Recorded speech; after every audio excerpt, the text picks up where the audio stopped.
মারে চাকরির কথা বলতেছেন, আবার বললেন গরুর মাংস দিয়ে ভাত খাইতেছেন অফিসে বইসা, কিন্তু আপনি তো হোটেলে। জি ভাই, আমি যা যা বলছি সবই সত্যি কথাই বলছি। হয়তো বা আমি এখন সেখানে উপস্থিত নেই। এখন অফিসে থাকার কথা ছিল, আর অফিসে এই গরুর মাংস দিয়ে লাঞ্চ করার কথা ছিল, কিন্তু তারা আমাকে চাকরির থেকে রিজেক্ট করে দিছে। রিজেক্ট করে দিছে?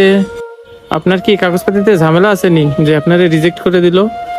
না ভাই, আমার কাগজপাতিতে কোনো ঝামেলাই নেই। আর পরীক্ষাতে যা যা ছিল সবই ভালো রেজাল্ট করছে, কিন্তু ভাই কি বলবো। বলেন তো ভাই, আপনার কাগজপাতি ঠিক আছে, আবার পরীক্ষাও ভালো দিয়েছেন, তাহলে কি জন্য আপনাকে রিজেক্ট করে দিল? সব কিছুতে পাশ করছিলাম ভাই, কিন্তু হেরা শেষে গিয়ে 4 লক্ষ টাকা চায়। কি? পরীক্ষায় পাশ কইরা সবকিছু ওকে আছে, তারপরও 4 লাখ টাকা চায়? ভাই শোনেন, যে 4 লক্ষ টাকা দিতে পারবো তার কাছে আর অনেক টাকাই আছে।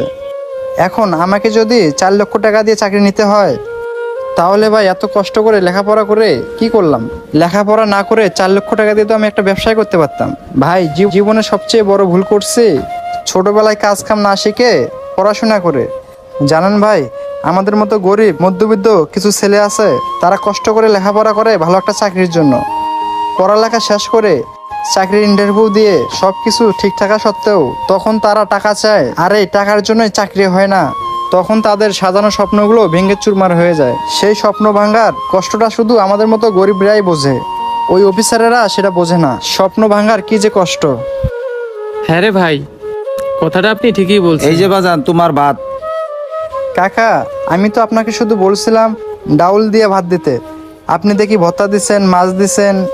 বাজান বলো না, আর একজনের খাবারটা দিতে যাইয়া তোমারে দিয়ে দিছি, তাকে তো আর আমি দেখতে পারতেছি না, তাই ভাবলাম খাবারটা তোমারই দিয়ে দেই। খাবারটা যদি এভাবে রাখি তাহলে নষ্ট হয়ে যাবে। তুমি কিছু মনে করো না বাজান, তুমি খাবারটা খেয়ে নাও। না আঙ্কেল, আমার এই মাছ ভর্তা লাগবে না, আমাকে শুধু ডাউল দিয়ে ভাত দেন, এতেই হবে। শোনো বাজান, টাকা নিয়ে তোমার টেনশন করা লাগবে না, তুমি শুধু তোমার 20 টাকাই দিও। তুমি আর কিছু না বলে খাবারটা খেয়ে নাও। আচ্ছা ঠিক